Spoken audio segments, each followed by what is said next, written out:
Magandang araw sa ating lahat at ngayon po ay bibigyan naman tayo ng kwento ng ating tagapagkwento, si Kuya Dudes at ang kanyang kwento ay si Amboy at ang kanyang lumang cellphone. Pakinggan natin si Kuya Dudes. Magandang araw, Kuya Dudes. Magandang araw mga bata at tagapakinig. Ito na naman si Kuya Dodds na magbibigay ng maikling kwento sa inyo. Ang pamagat ng aking kwento ay si Amboy at ang kanyang cellphone. Si Amboy ay isang masayahing bata na mahilig mag-aral. Pero isang araw, binigyan siya ng kanyang kuya ng lumang cellphone. Sa simula ay gamit lang niya ito sa panonood ng educational videos, pero di nagtagal, na-addict na siya sa online games at videos buong araw. Tuwing may assignment, sinasabi niyang, "Mamaya na, isang laro pa." Hanggang sa bumaba ang kanyang mga grado. Naging tahimik siya sa klase at hindi na rin tumutulong sa bahay. Nawala ang kanyang sigasig at tuluyan ng nawalan ng gana sa pag-aaral. Napansin ito ni nanay. Kinausap siya ng mahinahon at binasa ang isang Bible verse. Sa lahat ng bagay ay may kapanahunan.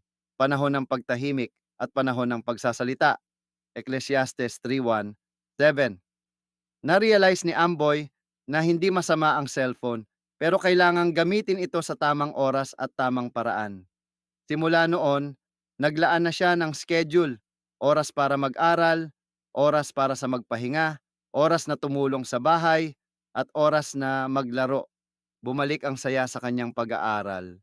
At higit sa lahat, mas naging masaya ang kanilang pamilya dahil muli siyang naging responsable. Mula nang iayos niya ang lahat sa buhay niya, lalong tumaas ang kanyang grado sa school. Natuwa din ang kanyang guro sa naging pagbabago ni Andoy. Naunawaan niya na ang pagpahalaga sa oras at huwag itong sayangin sa mga walang pakinabang na bagay. Ang pagka-addict sa cellphone ay pwede palang iwasan kung gusto mo talaga. Moral na leksyon. Ang teknolohiya ay biyaya kung gagamitin sa tama. Ngunit ito rin ay maaaring makasama kung hindi natin ito babantayan. Matutong maglaan ng oras at bigyan ng halaga ang pag-aaral at pamilya higit sa cellphone. Iyan po ang aking kwento ngayon. Sa susunod, makinig pa tayo ng mga ganitong kwento. Kung nagustuhan mo ang kwentong ito, paki-like, share po para marami pang makarinig ng ganitong kwento. Huwag kalimutang mag-subscribe at pindutin ang bell button upang kung mayroon mga bagong video ay ma-notify ka. Abangan ang sunod na kwento ko. Maraming salamat po.